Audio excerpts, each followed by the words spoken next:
매일 성경 묵상을 돕는 해설 가이드입니다. 안녕하세요. 묵상 코치입니다. 함께 읽고 나눌 말씀은 열왕기상 10장 14절에서 29절까지 말씀입니다. 솔로몬은 세금과 곡물로 1년에 엄청난 양의 금을 얻었고 이 금을 자신의 궁을 꾸미는 방패와 활약의 거대한 보좌와 금잔을 만드는 데 사용하였습니다. 또한 솔로몬은 하나님께서 주신 지혜로 많은 재물을 얻었고 그 재물로 애굽에서 병거와 마병을 사들이고 군사력을 키웠습니다. 이렇게 솔로몬은 이스라엘 역사상 가장 부유한 시대를 열었습니다. 14절에서 22절을 보겠습니다. 14절에서 22절은 솔로몬의 왕궁의 화려함에 대해서 말합니다. 이 단락에서 솔로몬이 수입으로 얻은 금에 대한 설명으로 세금으로 얻은 금이 666달란트입니다. 원문에선 매년 얻은 이라는 말이 없지만 매년 세금으로 걷는 금의 양일 것입니다. 120달란트가 4톤 정도가 됩니다. 따라서 666달란트는 20톤 가량이 되는 어마어마한 양입니다.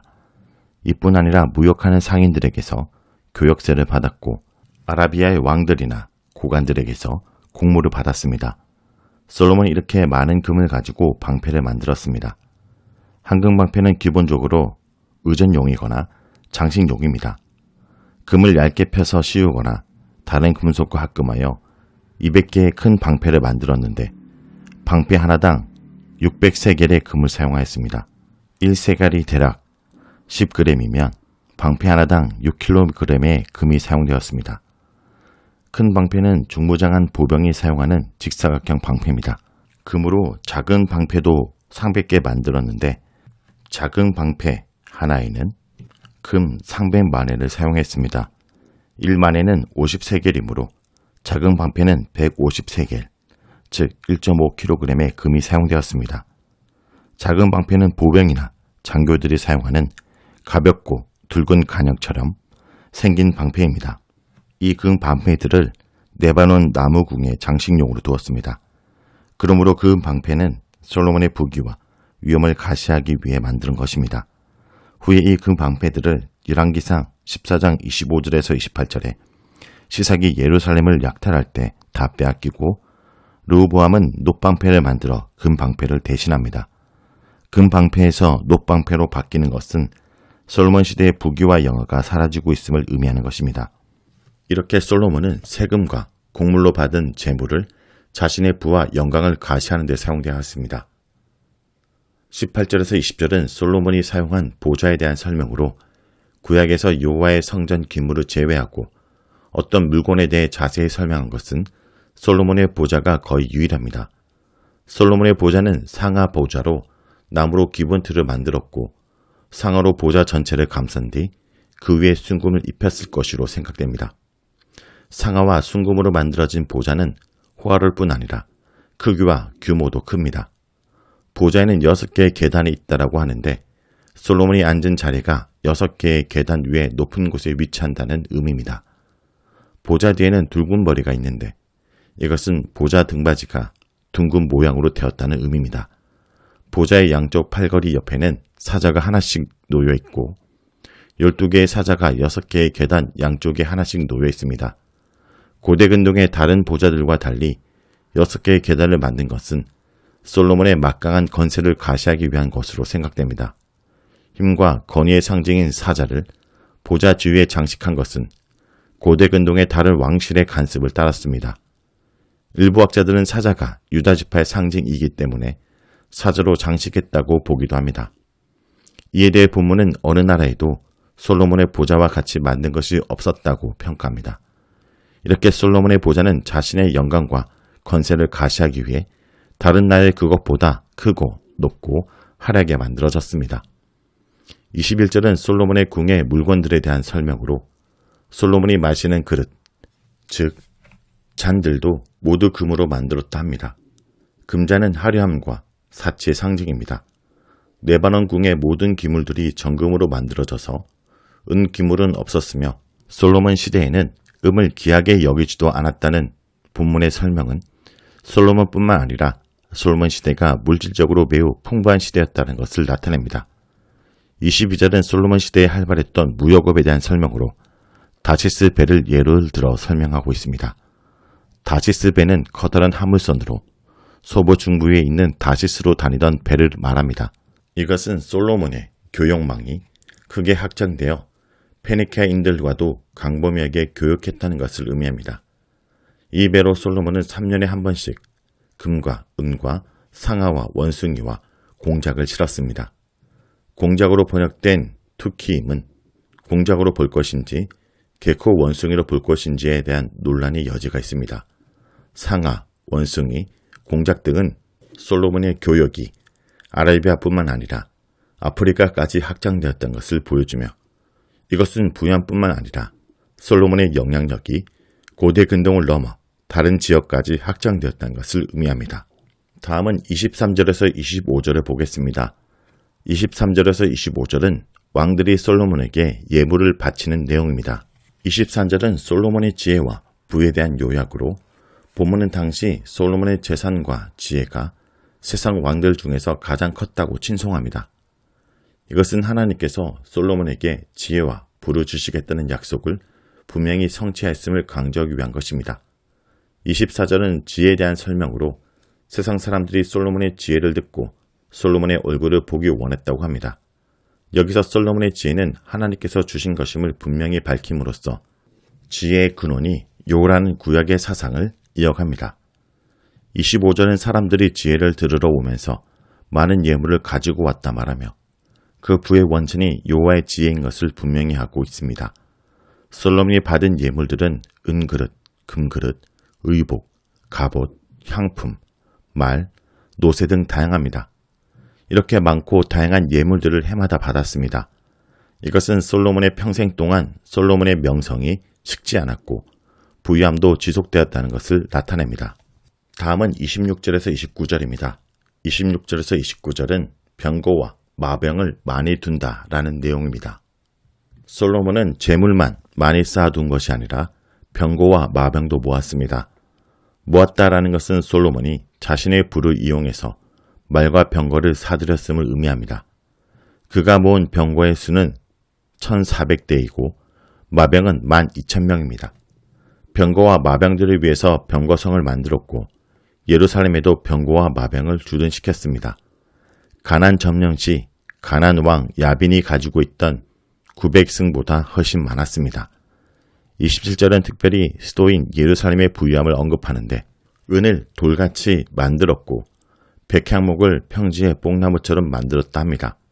솔로몬의 부유함으로 인해 수도 예루살렘도 호화롭고 부유한 장소가 되었으며 이런 수도를 지키기 위해 병거와 마병을 예루살렘에 두었습니다. 28절에서 말과 병거를 애굽에서 사았다 말하는 것은 애굽과 우호적으로 많은 교역을 했음을 뜻합니다. 애굽의 병거를 두려워하던 이스라엘이 이전 애굽의 병거를 사들인 나라로 변했습니다. 29절 마지막에 햇사람과 아람 왕들에게 병거와 말을 팔기도 했다라는 것은 병거와 말을 통해 돈까지 벌었다는 것을 뜻합니다. 이렇게 솔로몬은 지혜와 재물과 군사력까지 갖추며 역사상 가장 부강한 이스라엘을 만들었습니다. 솔로몬의 재물과 군사력은 긍정적으로만 볼 수 없습니다. 신명기 17장 16절에서 17절에 왕에게 금지한 두 가지를 어겼기 때문입니다. 솔로몬이 애굽에서 병거와 마병을 산 것은 병마를 많이 얻으려고 그 백성을 애굽으로 돌아가게 하지 말라라는 말씀을 어긴 것이고 왕궁과 재물이 많은 것은 자기를 위하여 은금을 많이 쌓지 말라는 말씀을 어긴 것입니다. 하나님께서 자신을 위해 호화로운 왕궁을 짓고 사치스러운 생활을 하고 군사력을 증강하라고 솔로몬에게 많은 재물을 주신 것이 아닙니다. 백성들이 평안하고 풍족하고 행복하게 살도록 하는데 사용하라고 주신 것입니다. 개인 솔로몬에게 주신 것이 아니라 왕의 솔로몬에게 주신 지혜와 부인데 솔로몬은 자기 명성을 드러내고 부를 쌓고 자기 재물을 지키는 병력을 증가하는 데 사용했습니다. 그러므로 하나님께서 솔로몬에게 약속으로 주신 지혜와 부를 사용하는 데 있어서 하나님 말씀을 따라야 했지만 솔로몬은 이 부분에서 실패한 것입니다. 자, 여기까지가 열왕기상 10장 14절에서 29절까지 말씀입니다. 오늘 말씀을 통해 우리는 무엇을 묵상하고 적용해야 할까요? 나의 성공과 부유에 도취되어 이웃의 공고함과 하나님의 선물을 망각하지 않도록 주의해야 합니다. 정치 외교적 평화 시에 솔로몬은 경제적으로도 최고의 번영을 누렸습니다. 탁월한 해상 무역을 수완을 발휘하여 막대한 수익을 얻었으며 그 재산과 지혜 소식을 들은 이웃 나라들에게도 큰 위협이 될 정도였습니다. 그래서 하나같이 솔로몬의 각종 예물을 바치며 솔로몬에게 하친을 청했습니다.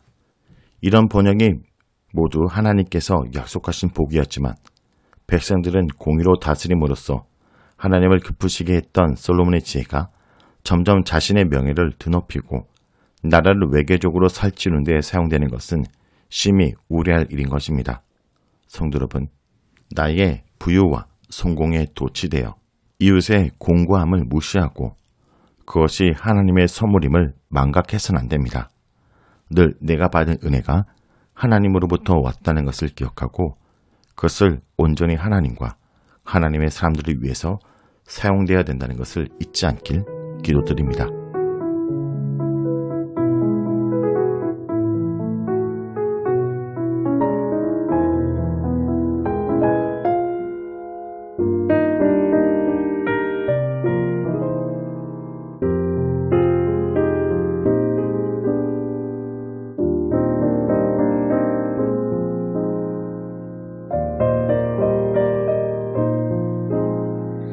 나의 간절한 기대와 소망을 따라 아무 일에도 부끄럽지 않게 하소서. 오직 전과 같이 지금도 담대하여 나의 모습에서 주만 보게 하소서. 이것이 나에게서 주님만 사는 것이니 나의 생명이 끝나도 기쁨이 되게 하소서. 나의 간절한 기대와 소망을 따라 아무 일에도 부끄럽지 않게 하소서. 오직 전과 같이 지금도 담대하여 나의 모습에서 주만 보게 하소서.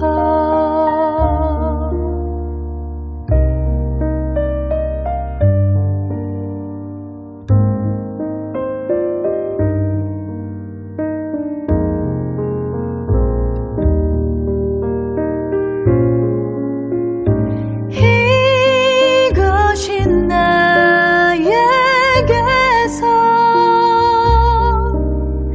주님만 사는 것이니 나의 생명이 끝나도 기쁨이 되게 하소서. 나의 간절한 기대와 소망을 따라 아무 일에도 부끄럽지